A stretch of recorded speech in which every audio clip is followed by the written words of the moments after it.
The Rock is back, and I wore my shirt just for him, just for you, The Rock. The Rock, Dwayne Johnson, Dwayne, it's Dwayne. But The Rock is back, and The Rock returned after a very, very underwhelming match. You know, this tag match could have been so much better. You know, you have three of the most electrifying superstars on the roster: Jacob Fatu, Cody Rhodes, and Roman Reigns, and Solo Sikoa. But I'm not gonna include him in that list.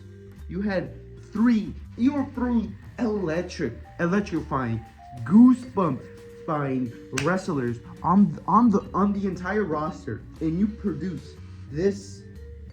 It's not shit. It was just so boring. Like, cause like nothing happened for like ever. Nothing happened for like the first 30 minutes, and you want to be like, well, it's a slow build, cause then it builds up. And then when it gets good, it gets good. But like when it got good, it ended as soon as it got good. So like that's not a good match.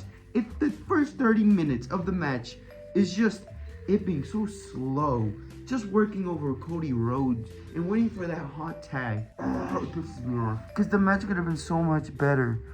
But like you build something up for 30 minutes and only pay it off after 2 minutes of hard work. That's bogus. That's bullshit. I don't want to see that.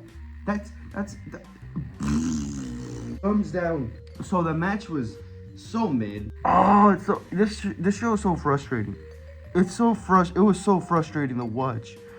The main event, I think the main event was the most frustrating thing to watch too, because it was so boring for the first 30 minutes or however long. The first 95% of the match was so boring, and then the last 5%, it was good. You know, Cody going through a table, you know, paying off Jacob Fatu and flying shit and putting shit through the table. You know, paying that off was good, but it ends after that. It was so whack, and I know The Rock returned. That's exciting, but like, it wasn't. It should not main evented. Like The Rock didn't need a return in a pay-per-view. He didn't, because did The Rock return at Elimination Chamber or the Royal Rumble? No, he returned at just a regular ass episode of SmackDown. So it's not needed, but I am excited to see what's gonna happen next, you know. I wanna see what my man Rock does, but the match could have been so much better. Like, y'all could have had a heater in. You guys just had a shitter, basically, a shitter. Let's move on to the Rhea Ripley and Liv Morgan match, where the show continued to get worse and worse and worse as it kept going on. This match was bad. It was like awful. Like, for me, I think the levels of like Jimmy Uso and Jey Uso are bad. It's like, it's terrorism, downright terrorism. Like, how do you have the top feud? You know, Rhea Ripley, a superstar. You know, she transcends pro wrestling. She's in the levels with Cody Rhodes. I don't know about Roman Reigns and The Rock, but she's in the levels with Cody Rhodes and the top superstars of the entire roster, not just women, of the entire roster. And you have her in this degenerate booking. Why are we booking the feud over a man? I don't want to see that. I don't want to see that. It's not good booking. And then the finish. I don't like Raquel. I think Raquel is as entertaining as watching your dog get killed. It's I don't want to see her. I don't want to see her on my television. And the fact that, you know, not only did Dominic, when he fell out of the shark cage, Loki was kind of fired. I was kind of scared. I'm like, oh my god, she's about to die. And then Rhea, she's like, hold on. She's like, ref, give me a sec. I'm gonna beat the shit out of Dominic. First of all, who does that? Take the title away from them. Beat them. Oh my gosh, I'm falling everywhere. This shit is pissing me off. No. Oh, you know what you do, Rhea? Let me get this shit straight to you. Beat the shit out of Liv Morgan, the person that stole your boyfriend. Beat the shit out of her. Take the title. And what is Dominic gonna do? He's hanging from his fucking leg. He's not gonna get freed. How the fuck? He doesn't have the core. Nobody has the core strength to get out of from that situation. And then after you take the title, you beat the shit out of him. It made her look stupid. It made her look fucking stupid. Instead, I got boogers all over my fucking nose. But no, we have this nonsensical bullshit booking because Rhea gets out, starts beating him, whatever. You want to pay off that storyline. But you have Raquel. There's not a single fucking person in that crowd that cared a single shit about They wanted to see Dominic, Liv, and Rhea. I don't care about Dominic. I don't care about him in the women's feud because he's a man. What is a man doing in a women's feud? And you can call me a white knight. I don't give a fuck. I want to see the women wrestle the women. I'm not interested in seeing two women fighting over men because you know what? I don't care. That's not my type of feud. That's not my type of feud. And the fact that already a very uninteresting storyline, you have another uninteresting person come into this feud and drag this shit on. Like, this is bad. It is terrible booking. I don't want to see this. I don't want to see Raquel and Rhea Ripley again. Did we not see their match last year at Payback?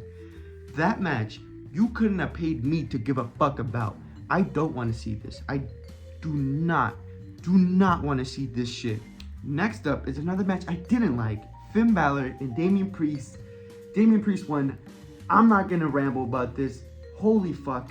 Finn Balor, you're my guy. Next up, oh my gosh, I need to stretch my shits out. Let's keep talking while I stretch my shits out. I think it was Bayley and Nia Jax. And honestly, for as much shit I was giving this card, so far, I have disliked 3 of the matches so far. Nia Jax and Bayley, it was a good match. I liked it, it's kind of surprising because, it's the match that followed up the best match on the card.